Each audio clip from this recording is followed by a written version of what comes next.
It was worth the 96 years that I had to live to get that chocolate souffle. Yay! It's my friend Natasha Brenner's 96th birthday. She's a vegan, she's an animal rights activist. I'm having 8 of her friends over for dinner tonight. I wanted to do something special. I Googled recipes for vegan chocolate souffle. The recipe has aquafaba, which is chickpea juice, powdered sugar, dark chocolate, vegan butter, spelt flour, though you could use regular flour, cocoa powder, baking powder, and salt. You can get this recipe from aboutthatfood.com rather than going through the amounts of each ingredient here. I've already pre-measured the ingredients. I'm preheating the oven to 410 degrees. The liquid in a can of chickpeas is called aquafaba. The recipe calls for 1 cup of aquafaba. I'm doubling the recipes to make 8 souffles.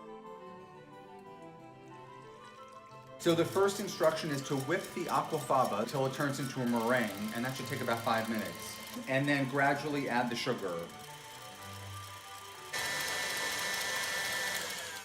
Set the meringue aside and melt the butter and chocolate together. So I've got my vegan butter by Miyoko's, and I've got vegan chocolate chips.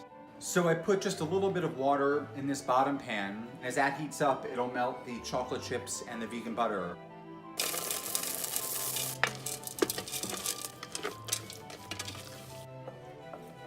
Ah! Shit. There was chocolate all over the apartment. It made its way into the master bedroom. I've added a little bit more butter and chocolate into the recipe, and I'm hoping that it still works out. The next instruction is to mix the flour, cocoa powder, baking powder, and salt. So now we've got our 3 sets of ingredients. We've got our dry ingredients mixed together, our chocolate and butter, and our meringue. We're gonna fold the chocolate mixture in with the meringue, and then we're gonna fold in the dry ingredients. With meringue, the idea is to keep it inflated, filled with as much air as possible, but it does deflate when you start folding in other ingredients. And then it should rise again in the oven. So now I'm going to mix the dry ingredients in with this wet meringue. Still trying to preserve as much air as possible. I'm gonna coat these ramekins with some butter so that the batter doesn't stick to it.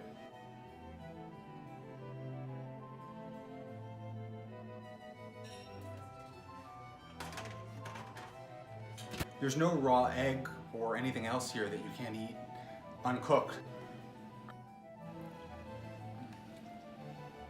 Happy birthday to you. Happy birthday, dear Natasha. I think it's fantastic. I love it because it's got crunchy bits, and then inside it's very velvety smooth. Can you believe it's vegan? Actually, no. This is just better than an orgasm. Really? But tell us about some of your orgasms.